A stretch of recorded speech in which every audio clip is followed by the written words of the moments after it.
Well, here we are back again, at least for the time being. I think looking at the schedule here, I think we might be able to do this for a couple Mondays in some form or fashion here. Reed, Markcast here. Welcome to the show. Please like and subscribe. Jason Hussey is under the weather today. I think that might be Canadian for hungover. I think Jason was at the Hammer watching a thrilling Ticats Argonauts game. We'll talk about that. Andrew Murray is logging in here. Let me get through a couple things because I have a joke for Andy before I pull him on. Like I said, like and subscribe back here. It's been really kind of a whirlwind the last couple weeks. So I had to go back to Texas and then Boston for work, and then went to now I got to go to Vegas here in October. But I think for a couple weeks here, Monday Night Football start next week. But I think we'll figure it out. I think the 4 o'clock and then lead you into that. Then you can flip over to Troy and Buck and all of that and watch that. Let's bring in the Professor Andrew Murray. Andy, I thought you were going to pull Nathan Rourke and not fulfill your media obligations today. Andy filling in here for Jason Hussey. How are you doing, sir? Great, man. It's so good to see you. I haven't been on since before the season started, if I'm not mistaken. It's really like Dorothy was even asking about stuff over the weekend. I'm like, time is nebulous right now. It was 5 nights on the road. Was very exciting. Back here, I'm caught up on everything. I have a lot of Nathan Rourke and all of that to talk about. Like I said, we hope Jason feels better. Like I said, he was hanging out at the Hammer. I imagine that has part to do with the upset stomach today, but obviously we hope he feels better. Andy, first off, how the heck are you and how's life and how are you enjoying the CFL season? Because, I mean, the Labor Day era. CFL doesn't start until Labor Day weekend, but this was a really thrilling weekend of football. But what have you thought so far of everything? This has been a really, really good season. I obviously made my side trip to Edmonton, and that kind of started the new era, honestly. I thought to be the new era, the Trey Forward era. However, Edmonton's fortunes have been vastly improved since that game happened. The season itself has been just a roller coaster. I mean, obviously, we'll get into your team later, but this has been a really just delightful season to watch. From every week, there being new storylines, different quarterbacks coming into the system, whether they were starting the season with their teams or not, injuries, coaches being fired left and right on certain teams. It's been really interesting. And honestly, it's been probably the most parody that I can remember from watching the CFL in the past few years. So for me, it's been a really good product to watch as far as entertainment value.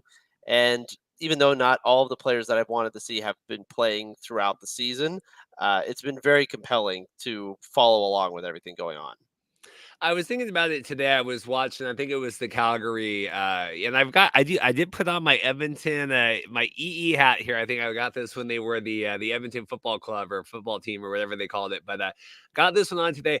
I was watching that game because I agree with you. And I was reading Don Catta's article like last week because I've been tracking everything. I've just been and like trying to keep up with the group chat. Like I read everything, but I'm like, geez, what is going on? But talking about TV ratings being up, right? And obviously we'll get the ratings. I don't know if they came out today. I've been running around. But for this weekend, and not that we do a lot of TV ratings news on here, but like CFL's hot right now, right? Like it feels hot. Ratings are good. This is exciting. Quality of plays up. We have a lot of parity. And I was sitting there watching that Calgary game. They've got the cowbells going and the air horns. I'm like, a way to appeal to this younger demographic, like get rid of some of that stuff. Because I think you could really market this as kind of a sexy product. I know we want to get the grandpas that are part of the Stampeder days kind of in all this, but I thought, man, they're talking and it seems like 3 downs really high on the season. Everyone's really high and everything's going on. But that you watch that and you're like, this is like, I think Rod Peterson calls it like state fair football or whatever, every once in a while. So I wish that they would because I love everything else. I think, let's revamp the graphics or let's revamp the music, get rid of some of that stuff. I don't need to hear the cowbells in the stands. I don't need, and this isn't just Montreal, but they got get rid of some of that and let's spice it up a little bit. Cause I do think let's ride this. The NFL is the biggest thing in the world, but sports in general. I was watching what was it? The Special Olympics, whatever. I was watching the badminton guys going back. Everything seems on the height right now, but I would just appreciate that. But that's me. Call me American, but that is what it is. I mean, would you prefer death by cowbell or death by air horn? Because that's basically the choice you get these days when it comes to crowd noise in the CFL. But I do like what I heard from the Saskatchewan Winnipeg game. That seemed like a raucous environment, and it obviously was the most sold out game in the history of that rivalry from the Saskatchewan standpoint in Mosaic Stadium, and it seemed ruckus the entire time. It seemed like it was very back and forth. There were a lot of Winnipeg fans. There were a lot of very just over their skis Saskatchewan fans who were ready for this losing streak to end, which it didn't, obviously, but we'll get into later. But I mean, I think the energy level, the people, it's the thing that I kind of saw a little bit from some of the other leagues that we follow, like, for example, XFL 2020, or even some cases in the UFL, where people who do show up, I think, do care. It's just a matter of getting a mixed audience. It's about getting other people involved. It's about getting other, maybe gimmicks, I guess you'd call them. I'm not sure if that's the right word, but getting more excitement from what's being presented. And like you said, I think I think there's a point you made last week, or maybe it was the week before, that I really resonated with, which was how the league's advertising goes about saying it really matters after Labor Day. Well, what about all the weeks before that? How about the entire half season that happens before Labor Day? I think that is demonstratively important, especially with teams that like Edmonton starting off 0-7, and then somehow they're actually in the potential race to be in a wild card spot in the playoffs in the West Division. Winnipeg being a complete zombie coming back from the dead in the last few weeks after they were horrible in the first month. I just think there needs to be more consciousness of that too, where it's just you can't just toss that away. Especially, let's think about this, Reed. What just started back up this past weekend that really distracted me from engaging with anything on Saturday? I think that the Victoria game was great, but college football's back. I mean, college football's back in the fold. NFL is starting on Thursday. Your American audience is conscious with that CFL. Whatever attention span you had with it for the last 12 weeks is going out the window. It's going to be completely dissipated. You have to build up momentum, and you have to find a way to build that momentum. I know we're an American audience. I know it's about Canadians. But I'm just saying, if you're thinking about bringing other people in, that's something you have to at least consider. Well, save the college football. Did the guy eat the dog poop? That's what I need to know. I was explaining that to Dorothy. I texted Paul, formerly of the Marquette. So I go, Paul, are you tracking this as closely as I am? Because I just need to know that I'm not alone in that. But anyway, we'll get to everything today. Full Labor Day weekend, a breakdown here, CFL Week 13. Like I said, like and subscribe. We'll give away. We can't do UFL tickets or anything anymore. So we'll do, we're doing the Royal Retros. We'll do a CFL custom jersey and then UFL custom jersey, team if you want, whatever. We'll figure it out if we get too Canadian. But we'll do a couple of that because if you want I don't know, maybe you want a Nathan Rourke, BC Lions jersey, or maybe you want whatever. We've done like Doug Flutie ones in the past. We've done all that stuff. So like and subscribe. I do think, like I said, we should be regular here for at least the next couple of weeks. And then I'll figure out if I get whisked away on this. That really is. And the funny story, and if anyone cares on the Markcast, but, I do video production, wedding videography, corporate, all that stuff.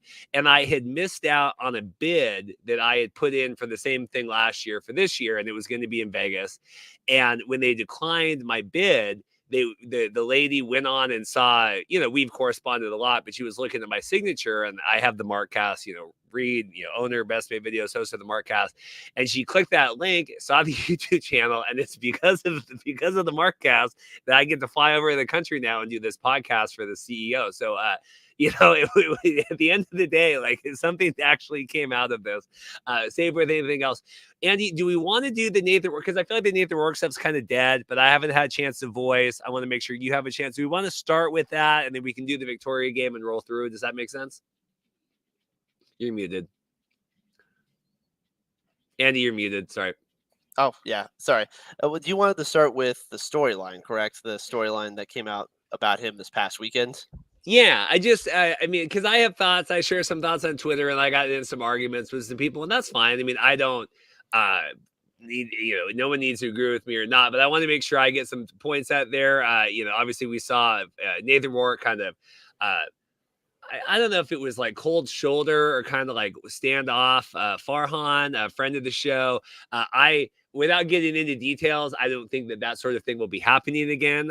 Just, all hot takes aside, I'm sure Rod was talking about it today and everything else. But I want to make sure we address that. Andy, do you have any thoughts on that? I'll kind of get to my stuff because like I said, I know it's kind of dead news here. It's Tuesday, but I want to make sure we at least touch on it.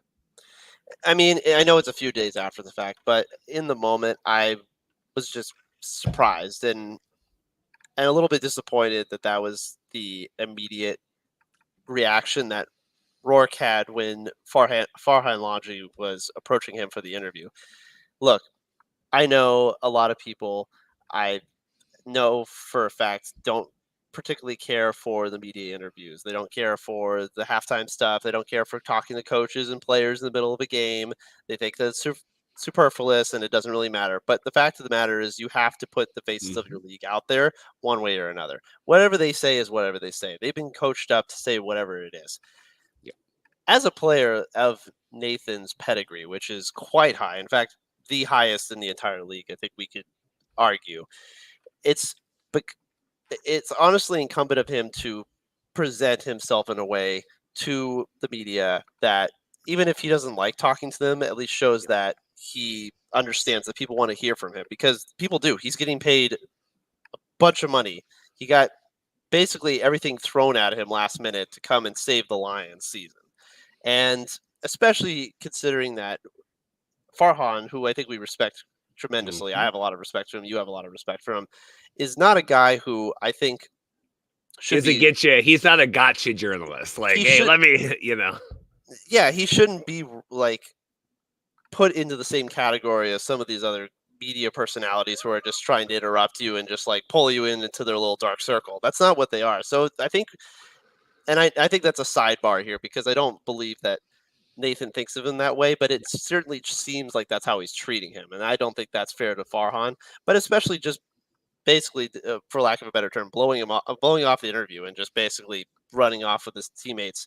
I understand that Nathan is a very focused, very meticulous planner when it comes to his game strategy and being in tune with what's going on. He played tremendously well on Saturday, but the fact of the matter is he still has to put up an appearance. I mean, he showed up in the booth. I know he was doing NFL stuff at the time, but he showed up in the booth for his team, for the BC team, a month ago, and speculating about what it would be like to come back. And I think he still has to at least be somewhat presentable. I just think it came off, and he may not have intended this, that it came off like he was above all of it. And quite frankly, he should not be presenting it that way, because that not only disenfranchises yourself, I think it disenfranchises your team, and I think it disenfranchises the league as a whole. Like, that is an incredible product that you're trying to put out there, and I think it was just disappointing. Again, I don't think that was his intended effect. I do believe he was just very in the moment, but he has to be a little bit more conscious of that stuff. Just even if you're zoned out for 30 seconds answering questions,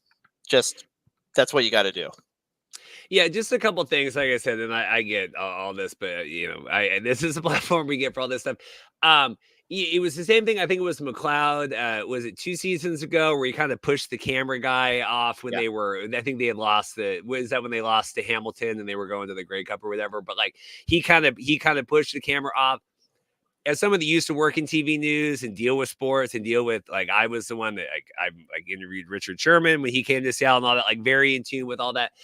When Devontae Adams, I think it was, ran into the videographer, was it last season or season? Like, I took offense to that. It's a thing that bothers me. My thing is this, because it came out, and like I said, I don't think that this is something we'll have to worry about again. But when you're Nathan Rourke, when you leave the CFL in the beginning, and when you put on your statement, like, I think Evan reshared it in the thing, and I looked it up today too to make sure I had it, but it was like an unforeseen detour to have to come up to the CFL. That his quote before you go into the NFL. And now you're finally coming back when you've really, exhausted some of your opportunities, right? You're being paid a boatload of money. You're coming in here. To me, that speaks to, I don't want to be here, right? Or I feel like I'm above that. And like you said, if that's not the intention, that's awesome. That's how it comes across to me. Also, there's been all of this back and forth with, the marketing budget and how are we affording Rourke and we're paying all this. I'm like, half your salary is a marketing money. Like, I know that's more like media, appearances, or we're going to go, give away coats for children, and we're going to kind of do all that stuff. But like, you're paid for that. And then it was the whole thing where Nathan Rourke was like, well, Coach Campbell said if I did this, I would never have to do it the rest of my career. A, does Nathan really believe that? Like, do you really believe that? B, come on, Rick. Like, I'm amping myself up again because I listened to Hampton. I left a very angry voice memo in the group chat over the weekend. But like, Rick, coach your guys up. Nathan, you need to go do this. You're the face of the league. You're the face of everything. And Hussey pointed out, because we were talking about it, like this was one of the tentpole games of the regular season. This was the, hey, we're going to, what do they call that? Touchdown Pacific, and we're doing all that, and the big, standout and kind of all that stuff. So you have all the media available, all the eyes on this. And what I don't like about it, and like you said, I love Farhan. I love all this. I've interacted with many media members, the Jim Mullen of the world, and Derek Taylor, and kind of all that stuff. There's certain people, I think, because of how and Nathan's been on our show. I have all respect for him. Obviously a BC Lions fan. There's a certain babying of Nathan, I think, just because a lot of the media have covered him for so long, right? Because obviously Farhan's covering him in high school, and okay, what's he going to do? And we got this Canadian player. Is he going to go to the CFL? Is he going to go? So you've been there. I think there's a certain sense of we got to protect, and Farhan did his little post game and well, we're fine and we're good. That's not and again, all respect to Farhan, but I think that you're viewing that through, well, I feel protective of Nathan because I've been involved with him this so long, right? I don't take offense to that. Where if it wasn't someone like Farhan, I think there would be. James has a comment here, he wouldn't have done that to an NFL reporter. Spoiler alert, Mr. Wannabe in the NFL, that's what they're doing this season. They're doing the XFL stuff.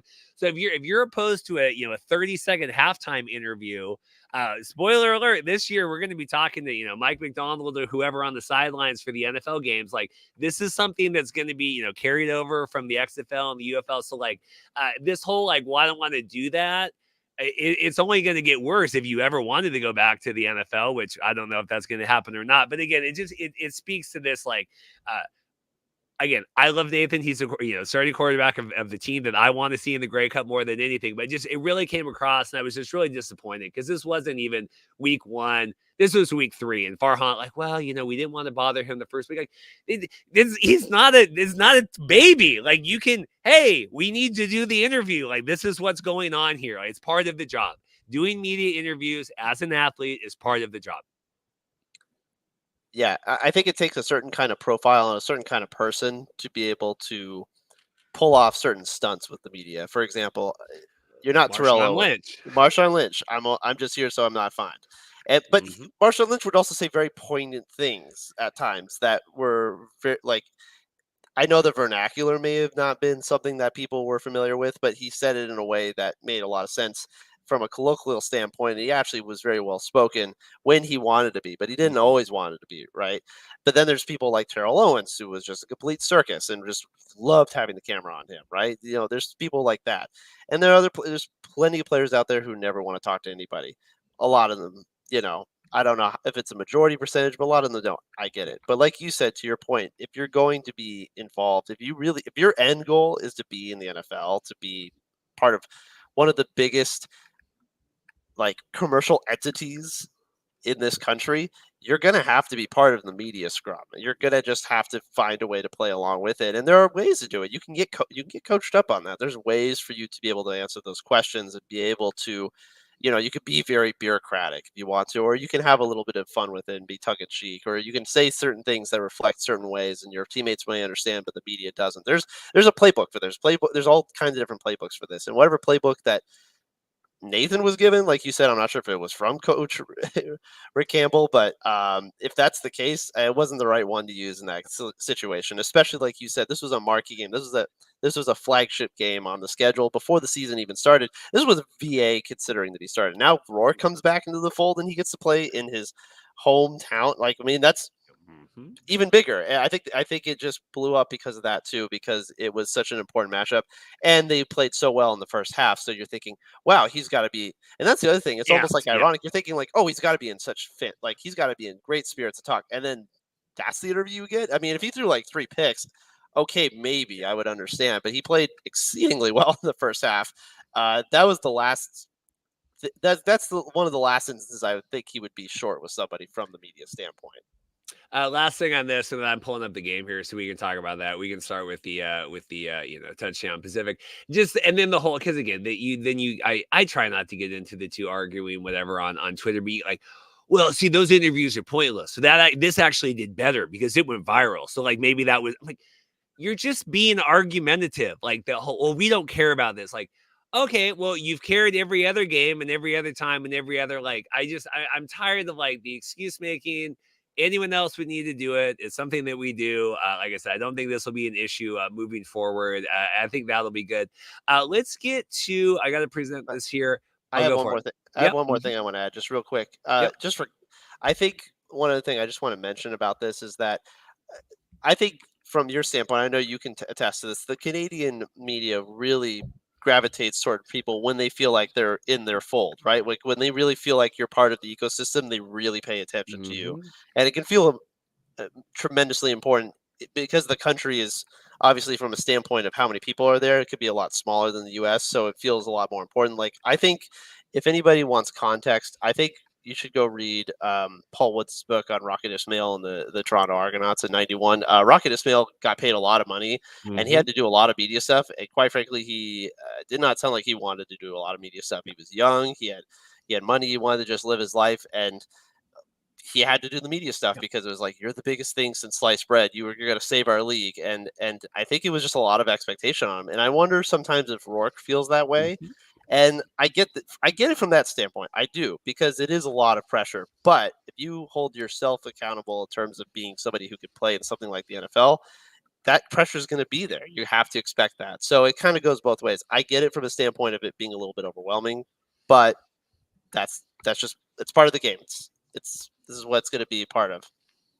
Also, and the last thing was then when he they were then they pulled him after the game because my other thing was and then he was complaining after the game where it's like, well, you know, I even came like you were talking, I was talking to my family, my great aunt, whatever, and you pulled me over here and like he gave a grin and people are like, oh, we'll see. I'm like, that's not how I read that. I read that as like I'm kind of being passive aggressive. Like, and again, if that's not the case, don't say like, well, I was talking to my great aunt and I came over here. You guys had me come over here and do this. Like, it's the post game. Like, this isn't JV football. This is the post game of the Touchdown Pacific.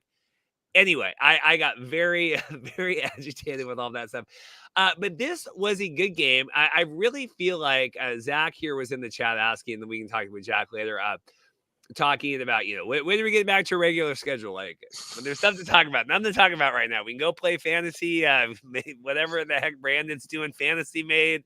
Go watch the spring football invitational, whatever the hell that is. But I feel like I like in the absence here of a couple weeks, did I miss like the dark ages of the Lions? I know that Hussey and I did the one, was it 2 weeks ago? And then after the big Nathan Work debut, but like, okay, we beat Ottawa here, kicked the snot out of them. We played good defense. Like, what was your overall take of this game? Because as you know, I've been very down on the Lions and Rick Campbell this season.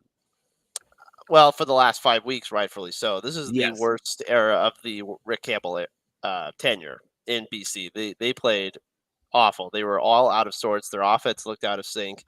Their defense was just getting absolutely crushed. This game, on the other hand, this was the Nathan Rourke that they paid for. He looked fantastic. His footwork was on point. Even when he got pressured in the pocket, he was able to step up. He made some brilliant passes to Justin McInnes, got Keon Hatcher involved, got Alexander Hollins involved a little bit more. He's still not reaching the same numbers that he had earlier in the season, but he at least got him a touchdown, which I think hopefully expands his confidence going forward. Really, the biggest thing for me is that they showcased William Stanback.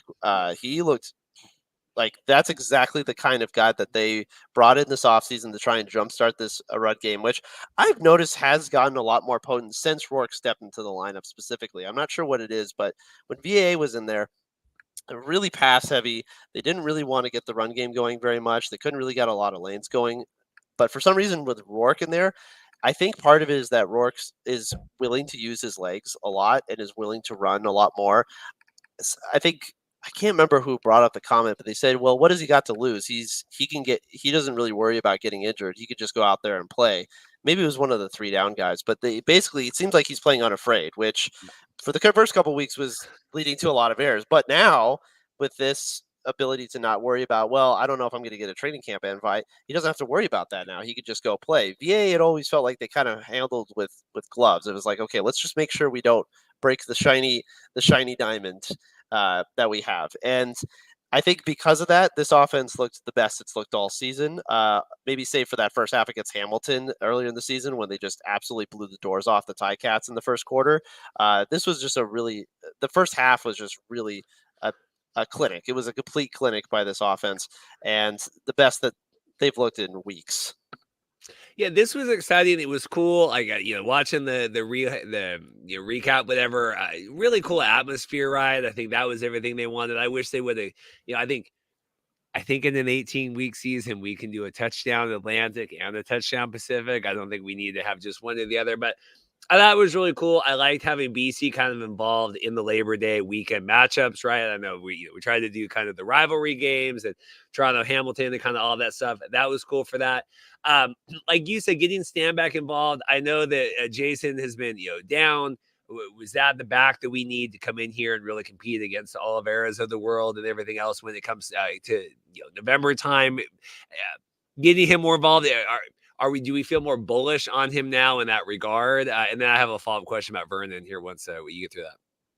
Yeah, I kind of sympathize a little bit with what JC's been saying. I'm not sure if he's necessarily the back for them to solve their troubles. I don't know if that would have meant they go after someone like Kadeem Carey, who's had a solid season. Do you try to trade for somebody like Reichwell Armstead, which I don't think is going to happen. I think Ottawa's very happy with him. I don't know, could you have gotten someone like London Fletcher obviously was an unknown commodity. And now he's had a very good year with Montreal. I don't know if they could have gone after him. It's hard to say like if there was a magic formula. Again, in the CFL, obviously running is not as important, but they need to have. It was just having that physical element, right? They just needed to have something that they could use to play as a chess piece against Winnipeg. And I don't know. I'm still not sure if William Stanback's that case. What I'm more impressed with is his catching ability. I did not realize he was so multi-purpose. I do not remember him being like that in Montreal at all. So the fact that they're kind of using him in two different ways is really interesting. I guess they were already doing that with James Butler when he was there. So maybe that was the plan all along. So it's still encouraging. I'm still not sure about their offensive line. I think Nathan does a really good job of mitigating all that pressure that he gets on him. And with William Stanback getting involved now, maybe they can have, maybe they won't have explosive runs, but they'll have enough to kind of keep the defense guessing a little bit, and they'll be able to work play action. So, I mean, to JC's point, I don't know. Yes, maybe William Stanback's not the perfect answer, but I think he is an answer that they can at least rely on a little bit. In terms of I kind of miss when we were out of town, the whole signing and the salary thing and the Vernon thing. What do we do with that? He's on the mend. I think I saw today that Campbell said they'd like VA to kind of dress as second, backup here, whatever, going in. I mean, full steam ahead with Nathan. What do you do with Vernon? Just kind of thoughts on that whole thing, because I want to get your thoughts on the Redblacks as well. But I mean, like, this is really, now you're bringing in Betts, and I think I saw two more guys the Lions are signing. I mean, this is as all in as you could be for someone that screamed for the Mariners to go all in for decades. I mean, this is about, does this feel like this is make or break right now for the Lions? Oh, yeah, absolutely. They're going for broke. And I think they're just willing to pay a luxury tax down the line. They don't care. They're going all in. It is a little bit like Montreal last season, but Montreal was more quiet and methodical, where it was, okay, well, Sankey's coming on board. Okay, now Lemon's starting to get hot, and then we brought him on board. It wasn't as publicized. Obviously, with the Lions, of course, it's going to be huge. It's like you're bringing back the Defensive Player of the Year. You're bringing back this golden boy back into the fold. Of course, it's going to be very publicized. It's in your building. Montreal was a lot quieter, and they were a lot more undervalued, too. Montreal, we all thought, was just going to be a 500 team, and they might win a playoff game, but there wasn't really any expectation there. BC has all the expectation. They have everything to lose and not a lot of gain if they don't make the Grey Cup. I think it's a failed season if they don't make the Grey Cup. I think that's the expectation, and I understand why. I do think that they have a chance. I mean, they're lucky that they play in the West, because the West has just been an absolute mess this entire season. So even with the 5-game losing streak, they're still right there. Yes, they lost the tiebreaker to Winnipeg. That's unfortunate. So they kind of have to hope things don't go well there, which, depending on Zach Millar's status, we'll see. But they're very much in it. They have to. They still need to get that 1 seed. They have to get that 1 seed if they want this to pay off. In terms of the physicality of the team, I know Farhan, I like these little post games he's doing, these little soliloquies he's doing, but like, talking about the physicality, talking about the tackling, talking about the defense, things I hammered on, and not that I think I say things are pretty obvious when we're like missing wide open receivers and things on defense, but like for that side of it, because to me, you can bring in Nathan and do all the score all the points in the world, but if you're not holding the team, it was like last week Ottawa just ran all over BC. Thoughts on that side of it, and I guess we'll talk to Redblacks.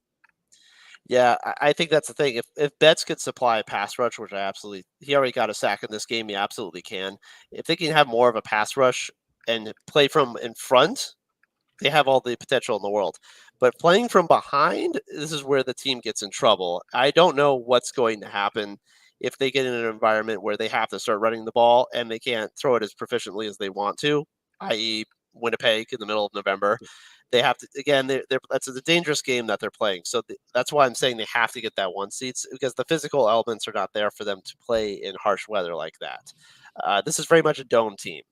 And I know that's seen as a slight in football. I get it because it implies that you're soft as far as being able to play outdoors. I don't think that's the case for every single dome team. I think it's just the way that certain just the Lions. I do. just the Lions, unfortunately, are the stereotypical definition of a dome team. I'm sorry to say, but that's not to say they can't win. They just have to be able to force other teams' hands. Like Ottawa just kind of ran out of answers. They seemed scattered after the first half. They really didn't have much of a. Even with Drew Brown's performances this year, it just seemed like it was too much for them to handle. Their defense got scorched by this BC attack. So if they, like I said, if they play a certain way, I thought they'll be fine. But not every opponent's going to let them play that way. No, it reminds me of, I think it was yesterday I saw they're like, Jared Goff's schedule this season. And it was like dome, bye, dome, Lambeau Field, dome. And you're like, hey, they paid him the money. Like, if your quarterback's going to play in the dome 80% of the time. Let's talk Ottawa here. I was like, it was so funny because I'm like, oh yeah, Richie Leone. Like, yeah, remember that like fake punt? That was kind of exciting with Richie Leone. Right, we had the news today. All right, Armstead getting let go. Right, Ottawa bringing in a new back. Right, did I track all that? I was kind of catching up today after being out of town. Yeah, interesting point there. For Armstead, he's had again, like I thought he was having a pretty solid season, but obviously he had that game where he got kicked out in the first half after having the 2 misconduct penalties. I'm trying to remember exactly which opponent. That was Calgary. It was against Calgary. And I don't know, maybe they just haven't really found a way to use him. Obviously, Drew Brown has been relied on a lot, and he's come through in a lot of situations. They haven't had to use the running game as much. I still believe in his talent a lot. In fact, I think PC should start looking at him because I do believe that he would supply a nice change of pace to a stand back. I really do. I do believe that. I think he actually would be a good addition. But for whatever reason, maybe him and Bob Dice just did not get along. He was the lead back, so clearly, whatever transition here. I mean, I know he's been in and out of the lineup a little bit, so maybe it was just from a consistency standpoint. But I'm not shocked. Like I'm not shocked by it. I'm a little bit surprised, maybe just because I think it's a bit of a risky move to do that when you're already an above 500 team and things have been going pretty well for you. But maybe Ottawa just thought it wasn't going to really last the rest of the season. I like how, bring him into BC. I like how, I think was it 2 years ago? We're like, is BC buying a Grey Cup because they had Nathan Rourke on like the rookie deal, and then they were signing, okay, we got to pay Lucky Whitehead, we got to pay Keon Hatcher, we got to do all that stuff. And then now it's like they're still doing that, but they're paying Nathan Rourke, like, I mean, not this season, obviously, but like $800,000. Like, I like that. Like, Amar, just bring him in. Let's bring in Armstead. Brown, Ottawa's looked really good because, it's one of those things. And like, I get into this a lot with like Dorothy when we're talking about like, whatever sports, could be hockey, could be NFL, could be whatever. And she's like, oh, like, I thought the Lions weren't good. And you're like the Detroit Lions. It's like, well, no, they're kind of good now. Right. It's kind of that way with me with Ottawa, where I'm like, oh, I mean, they are here. I mean, 7-3, second in the West. I mean, second in the East above Toronto here. I'm amazed to see Montreal already with a playoff clinch here with the next on that. I guess it shouldn't be that surprising, but that's just on Ottawa as a whole here as we're kind of, past the Labor Day part of the season. They're scrappy, man. And look, I know John Hodge has been putting this stat out every single week. He is befuddled by the fact that this team has a minus point differential. It somehow has a way above 500 record. But look, they play really well at home. Again, they play exceptionally well at home. They get blown out on the road. They've gotten absolutely boat raced on the road. But at home, for whatever reason, and they just got some home cooking going on there. Maybe you could argue that for the command center in that tie against Saskatchewan. I'm sure some Rider fans would attest to that. But look, this team's scrappy. I really like what Drew Brown's done. He just finds a way to use all of his playmakers. When Khalil Pimpleton's ever in the lineup, when Justin Hardy's in there, who also got nicked up. So, some of their playmakers are also starting to get hurt here, which maybe is starting to affect their offense. But no, I mean, they're just scrappy. They're winning close games this year that they weren't last year. I was very critical of Bob Dyson, his operation, his lack of game management skills last year. Well, they've improved a lot, especially at home. They've gotten a lot better at that and take advantage of that. If Ottawa can somehow host a playoff game this year, I think that would be a tremendous success. It'd be great. It'd be all, I mean, I think from here on out, it's all great for them because there really wasn't any expectation, but if they get that, I mean, that's a humongous success. It really is. And I'd be over the moon for those fans because those Ottawa fans, despite everything that's been going on in the CFL, whether it's financially or whether it's, transitioning pieces coming out of COVID, those fans kept showing up somehow, some way. Even in terrible weather, those fans would still show up. So all credit to them. I think they absolutely deserve to have a playoff game. Yeah, I just still remember, I think it was the first season we were covering, like, where I was really, because now I've kind of given up on, like, watching a lot of the games, like, real time. Like, I devote Monday or today, Tuesday. That's kind of my catch up. I just can't, like, because then I'm like, okay, well, I'm just wasting, like, let me just kind of consolidate my efforts on this stuff. But I remember like watching some of those, like the Thursday rain out game in Ottawa with like 800 people. Like but hey, it's a far cry from all of that. Anything else on this? We might go a little bit over the hour. I know you have to work here in a little bit. Anything else on that game, or we can start moving towards the big Labor Day Classic? I mean, again, can this be a launch pad for BC? That's really the question here. Is this the start of something, the start of a new streak? That's really the biggest question I have coming out of this. I think it can be. We'll see. But, I mean, they had to stop the freight train from running off the tracks any further. It was starting to get really dire. Yeah. So let's go here. Again, we've used this joke already. Somehow Palpatine returned to Winnipeg back here, leading the. I just tweeted last night, or I think it was whatever it was, pain and all that kind of going on. Caleros, right, got knocked out of the game. Strevler had to finish that. Saskatchewan missed, field goal kick there at the end, didn't have the distance. I group chatted them. Like, I would have been very upset if I was a Rough Rider fan. I think we came back and lost that game on the kick. Thoughts on this one? I mean, this always delivers. Like you said, big, huge crowd, that really raucous environment in Saskatchewan.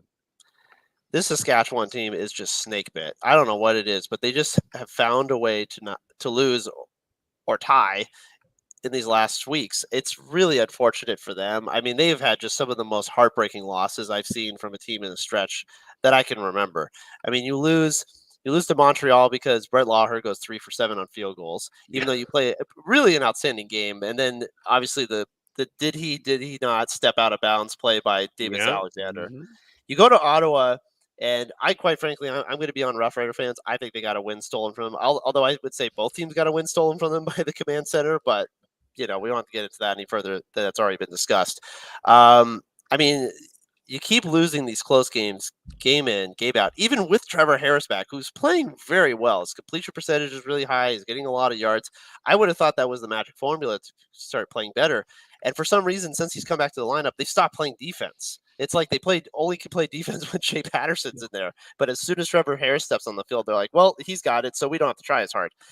It's really unfortunate because I mean, Zach Caleros, who was playing outstanding the first half, I think it was the best half he'd played all year, gets knocked out. So Chris Strevler comes in. He can't throw the ball past 5 yards, and you're thinking, oh, they got a chance. Like, they can start honing in on him.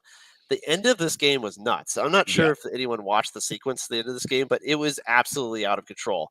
You have a case where Saskatchewan is driving to tie the game and get a touchdown and a 2-point conversion. Somehow managed to get a 2-point conversion off penalty. Then they get the touchdown. They don't get the 2-point conversion. Yeah. You're thinking there's 14 seconds left. You're like, well, there's no way. Get an onside kick, and you're like, oh my god, insane onside kick with what's his Willie Jefferson, right? Yeah. Trying to grab it. Yeah, Willie Jefferson trying to get it. Doesn't happen. They get the ball. Harris immediately throws a pick. Then there's a flag for pass interference, and and then they get in the field goal range. And here comes Lawher, but it's 60 yards out. And you're thinking, can this get there? You see the ball go up and it's online. You're like, oh my God, are they going to win this game? And it falls short. It's like the biggest tease in the world. I just wanted to say all that because Yeah, I know. Saskatchewan, it was just a whirlwind, and that's been unfortunately for Saskatchewan. They've just been on the wrong end of the whirlwind the last 6 weeks. Well, and it was a weird game because like Mario Alford, right? He missed one of the kickoffs and they got the touchdown off that. I mean, there was just kind of a sloppy game that way in general. I thought Saskatchewan. We've always said this with Winnipeg. Like you really have to play. It's like you're playing the Chiefs. You really got to play a really near perfect game, right? You can't give them any of that kind of stuff. And you look back at that. If Alfred hadn't bobbled that, and he's so reliable and electric and gets you like but there you go. You gift them 7 points, right? It's something to keep in mind there. And then it was the kick, and then Lucky Whitehead catching it. I mean, the whole thing was really tremendously exciting. And because I obviously knew that Winnipeg took the win there. We'll see. I mean, Saskatchewan, they really seem to always trade back and forth. I feel like it was that way last year too, but I think Saskatchewan kind of really fell off the cliff last year following the Banjo Bowl. It's like they lost 7 in a row or whatever after that. So hopefully they don't with that. But the Trevor Harris thing was it? I think it was with the Alford where he lost the ball in the end zone. Like Trevor Harris was like putting his helmet on, and it's just like, oh, okay, not doing that right now. So anyway, really crazy game here as I break my microphone. I'm not quite sure what I did there.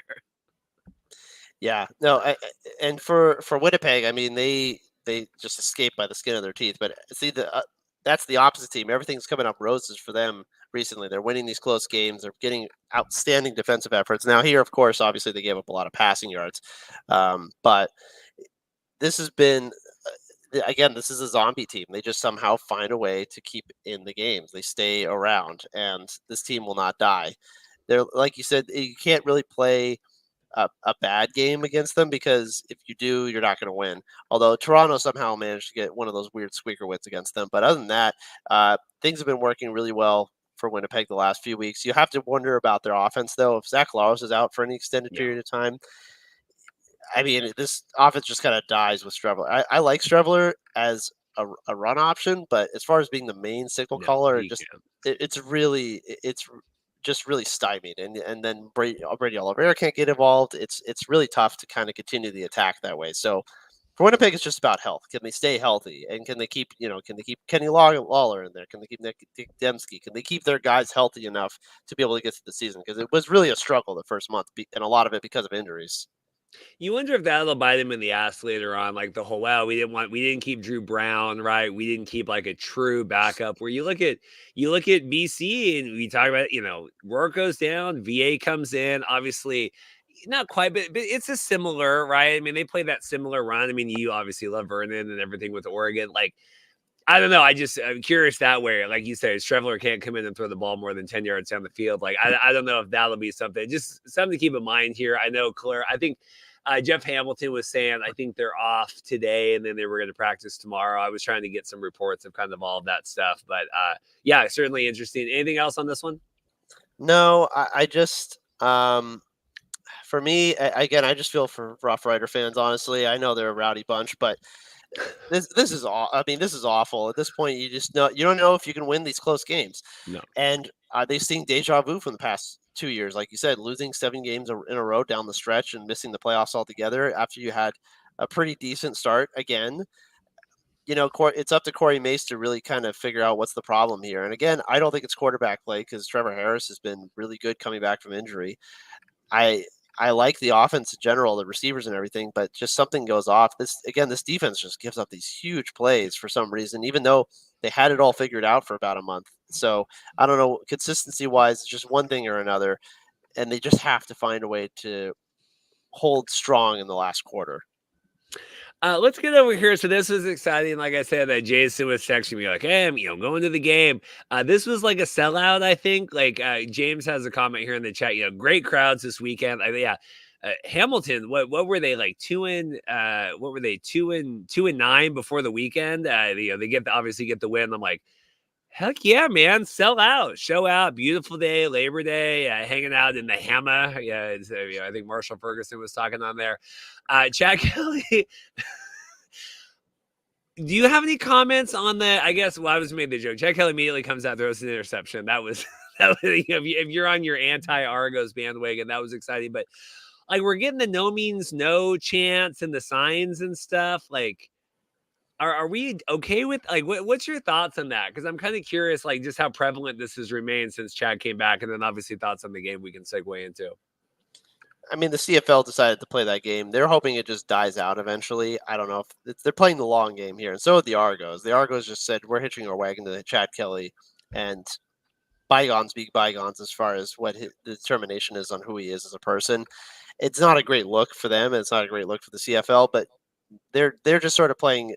Again, they're kind of playing a long game here, and I know that's bad to say, but that's just sort of reality as far as what his reputation is. And the NFL has notoriously been known for doing that with their players too, and who get into certain situations like this. But for Chad Kelly, I mean, he played much better after the first quarter. First quarter was terrible. He played a lot better after that.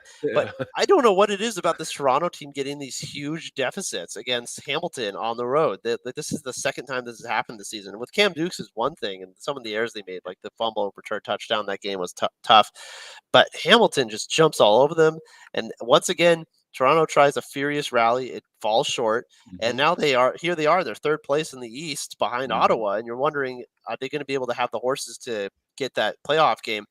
I think they can. I do believe that Chad Kelly is not really the issue here, because I do think he supplies a passing game now down the field, especially, that they've been lacking all season. But yeah, there's just, I mean, you can see that the depth on the Toronto roster isn't there. When they have injuries this year, they are having a harder time replacing those pieces. Last year, they had all the depth in the world. Didn't matter who was in there. They could plug in whoever, and it didn't matter. This year, it's been a different case. And even against a team like Hamilton, who has been in the basement all year long, somehow steps up. And also credit to Bo Levi Mitchell. I mean, once again, he was outstanding. He seems... Well, we'll talk. Yeah, I got questions about that. That's okay. Crazy. But that's the thing. It's like Toronto, I think, just is having a tough time really kind of moving the pieces around when they need to.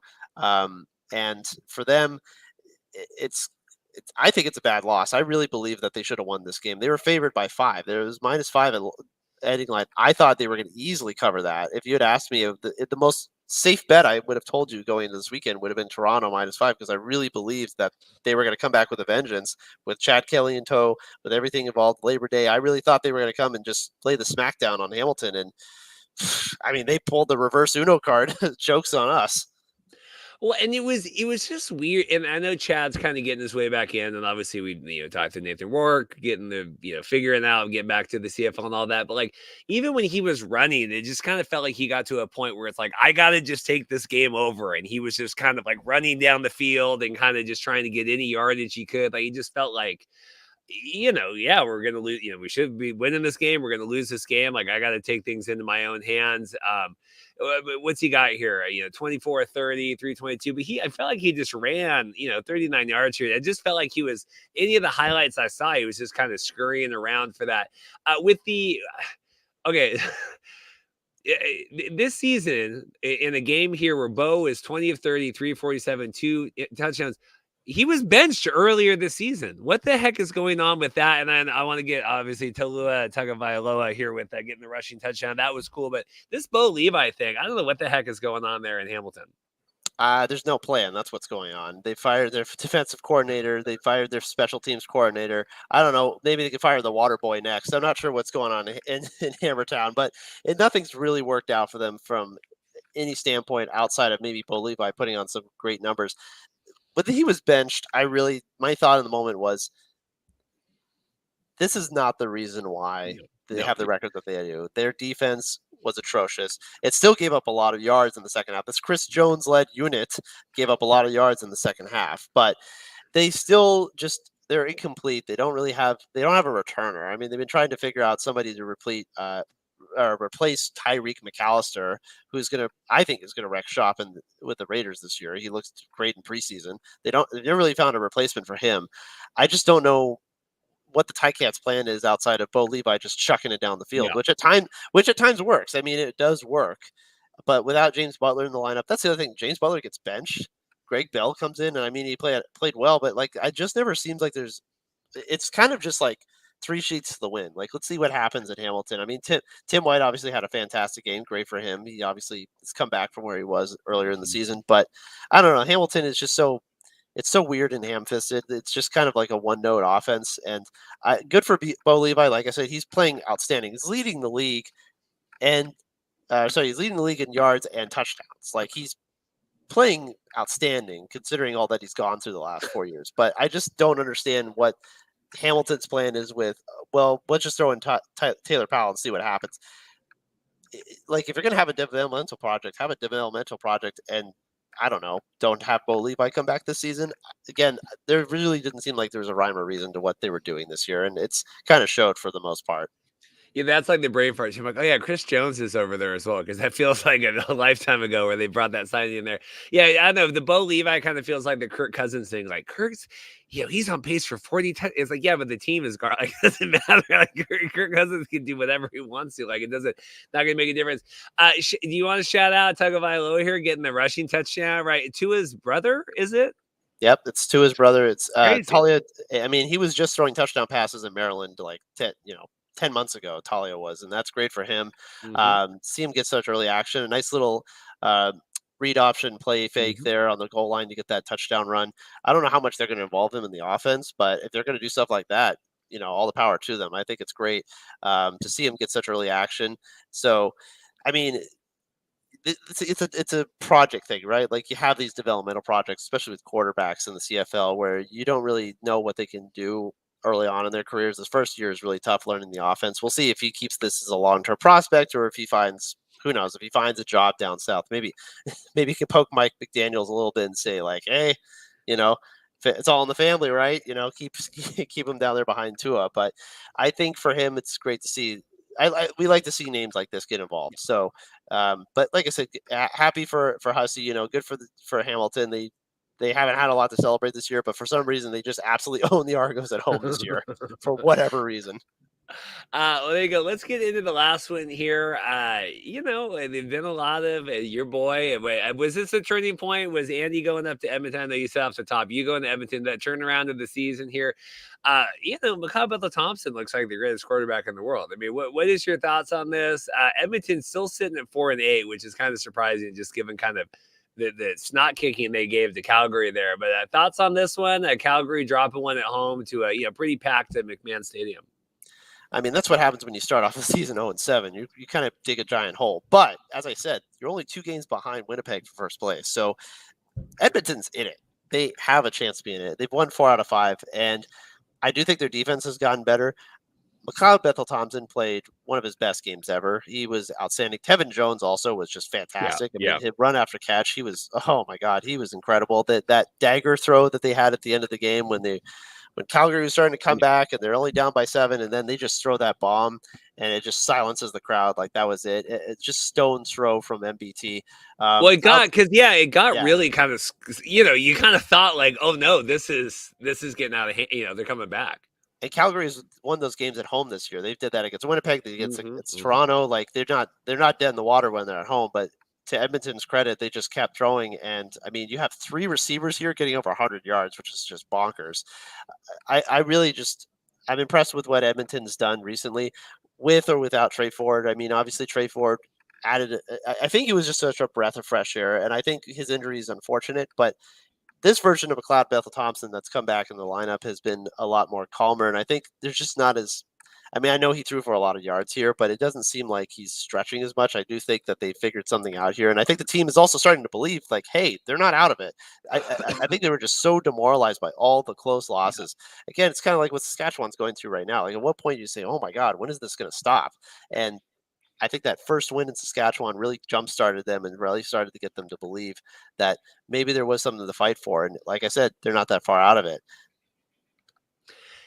I have seen, and maybe it's just because my Twitter here, seeing a lot of people call for Jake Mayer's head here a little bit, and like, right, is Schultz to back up? We need to start Schultz here going on. Like, thoughts on this? Because I mean, Jake was playing his ass off. I mean, he had a couple bad interceptions there. I mean, 4, but a couple of those were felt like garbage kind of time. Like, we're hucking it down. We're trying to go. They're hitting people's hands. It's bobbling in the air. They're catching it. Like, thoughts on that? I mean, it just feels like people have kind of lost the faith that he's the guy for Calgary. Yeah, I mean, if you're arguing what it's like with Bo Levi Mitchell, where you can argue, well, there's a lot of empty calorie throws that are going on in that offense. I mean, it's been kind of that way with Jake Maier this year too. Again, I mean, he's second in the league in passing yards, and he's got 15 touchdown passes, and they are, fourth place in the West. Like but I just think this roster overall needs to get overhauled. They just don't have the talent to keep up with a lot of these other teams. I think they could. It's potential they could end up being the worst team in the league this year. And Jake Maier, I hate to say this, he might be either the least exciting or most low end starter in the entire league. Because if you go through every other roster and you go through every other quarterback room with everybody else involved, you just don't really know what's there. There was excitement around him a couple of years ago, and you thought maybe there was potential for him to be one of those top end starters, but that growth hasn't come. We've seen Fajardo take a step. Obviously, Chad Kelly took a step last year. You've seen Vern. You've seen Nathan Rourke. You've seen, Kolaros. You've seen Drew Brown. I mean, you've seen a lot of these other guys step up and be something for their team. Jake Maier just hasn't had that happen, and unfortunately for Dave Dickinson. Yeah, Dave Dickinson. I mean, he tied his wagon to Jake Maier, and they shipped Bo out of town and said, well, this is the future. Well, the future has been pretty bleak the last season and a half, and you have to wonder what's going to happen to both of them in the offseason if it keeps going this way, because this has been really dour for Calgary. And again, I just think their roster overall is just really lacking in resources. I always remember, because it's not Craig with Calgary, it's Dave with Calgary. I always remember that. So everyone is in this. But I'm looking here. I mean, I don't know if this is updated, but he's 15 touchdowns to 11 interceptions here on the CFL.ca websites. I mean, you talk about 15 touchdown passes all you want, but I mean, again, is it maybe some garbage time interceptions in there? But where have I lost I don't even know where the game is here. Let's go back to that. I don't know. Anyway, we'll see with Calgary with all that stuff. Anything else with that? Anything else with any of these games? I know you got to get to work here after this. So I don't want to take too long. I just, I think it's going to be really interesting in the West. This West race is really fascinating. I think BC could potentially have new life here, but they're going to be scrapping and clawing down the stretch here. For the East, I mean, you got some interesting games coming up here, especially this weekend. BC going to Montreal is not fun. That sucks. That's it. This is it. You want to beat Nathan. This is it, buddy. This is it. If Nathan pulls this off, I think you got a new narrative. This changes everything. Toronto going to Ottawa. I mean, Toronto needs to win that game if they really want to have hope of being that second seed, because if Ottawa ends up pulling that off, now you're really looking at the second seed for Ottawa, which again is tremendous credit to them if that's the case. Toronto needs to find a way to turn it around. Saskatchewan also just fighting for their lives. I mean, that would be so demoralizing, losing back-to-back games against Winnipeg, losing the season series too. The season series is on the line here too. This is a humongous game. The Banjo Bowl is huge on Saturday. Maybe one of the most important games the remaining stretch of the season. But they normally do. Like, I feel like, just watch. These teams normally split that series. We'll see, because I think last year it was the opposite. Whatever, but it does feel like they always.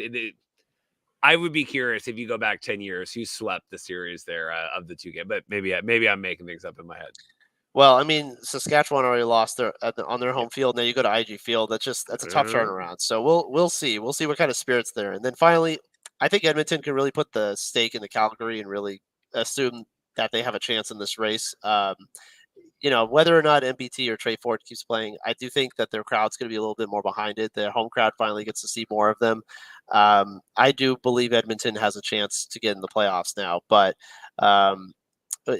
it's so tight down the stretch. I think if you're talking about legacy marks, you're talking about Rourke. That's BC, and then with Saskatchewan, if they don't want to lose their minds, they gotta win that game. There's a lot of, I mean, I know it seems like they're must wins, but there really are some really critical games coming up this weekend, like absolutely critical.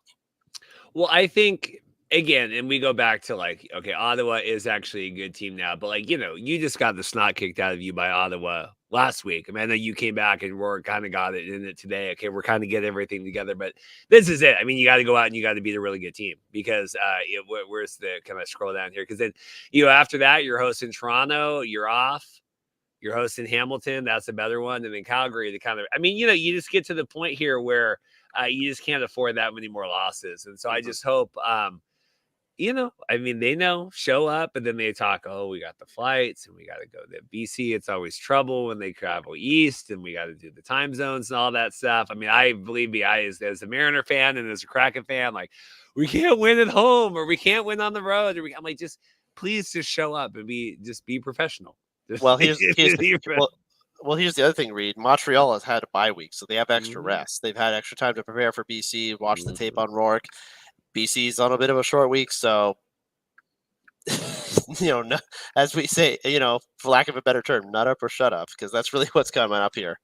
Well, and then we'll talk. Oh yeah, it's a short week, and I mean, there's just so many. It's hard. I don't know. Dorothy asked me something. It's like, oh, did the Mariners play today? I'm like, oh, a team that had uniforms showed up. I don't know if the professional team showed up today or not.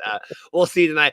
Andy, did I make a mistake? We're going to Oakland tomorrow to watch the last 2 games of the A's Mariners series at the Coliseum. I'm like, I'm going in a couple months ago. I'm like, this is going to be good for us, and now I'm like, oh my God. Listen, I feel that way every time I go into a Padres series. It looks good on paper, and then a month later my mind changes. But look, man, tell me how that venue is. I've never stepped foot. I've passed in front of that venue before. I've been on the BART when the Raiders used to play there, which was always just the most frightening scene in my entire life to ever cross in front of. So I'm sure it'll be, not as many kooky characters there, but have fun and let me know if they chant about the owner. Yes, we purchased our own. We have our own Mariner Cell shirts now, so I think we'll wear some of those. So maybe we'll have some compadres with the Oakland that they want to sell. They want their ownership to sell. We want our ownership to sell.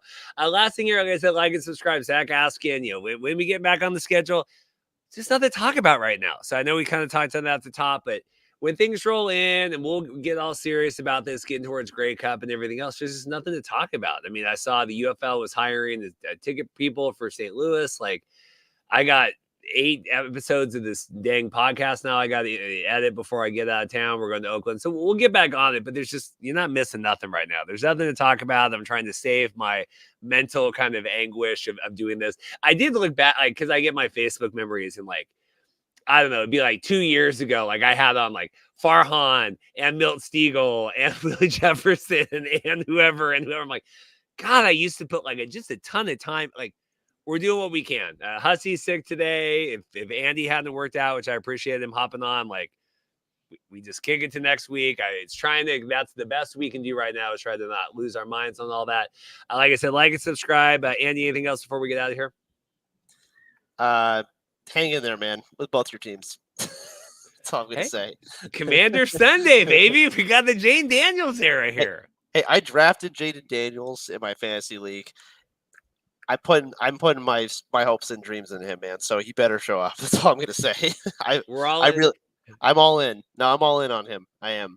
He posted some TikTok the other day that he was doing. I like this. Okay. He's kind of cool. He's young. He's not a Carson Wentz I love Heineke, but he's not any of that stuff. Speaking of, Heineke to the Chargers, my mom is thrilled, right? Is that, am I making that up in my head? Yeah. Swap one XFL for another guy, I think, they had to make that move. Taylor Heineke getting a really grand opportunity. I hope not to see him because I don't want Herbert getting injured. But considering what they had going into camp, I think it's tremendous that they were able to trade for him.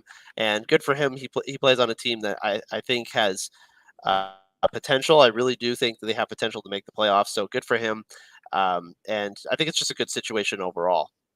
Do you think it's funny how there's Nathan Rourke was the only one that had politics against him? He was the only one that the NFL, the politic machine came after him. But the BJ and Heineke and Josh Johnson, all these other guys we track, the world was just out for Nathan. That is, and again, that's what I was arguing with people online. I'm like, I am a Lions fan. It'd be one thing if I'm the guy. I had Nathan on back before he had the historic season because I'm like, you're the guy. So, Andy, I appreciate it. Making time. Hope Jason feels better. We'll get out of here. Like I said, should be here next week. We'll let you know if anything changes.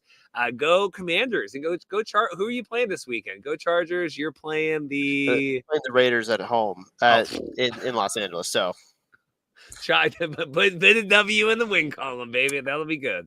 I know better than do that, Reed. I've been watching this team for too long, but Well, and Todd Bowles thinks they're playing the Redskins this weekend. I'm like, Todd, what have you been? He's like, oh, we're not playing Jaden Daniels. I'm like, have you been living under a rock for like 5 years now? Like, look, man, preparing for a football game is hard. The last thing you need to remember is the team name. So you should know the team name.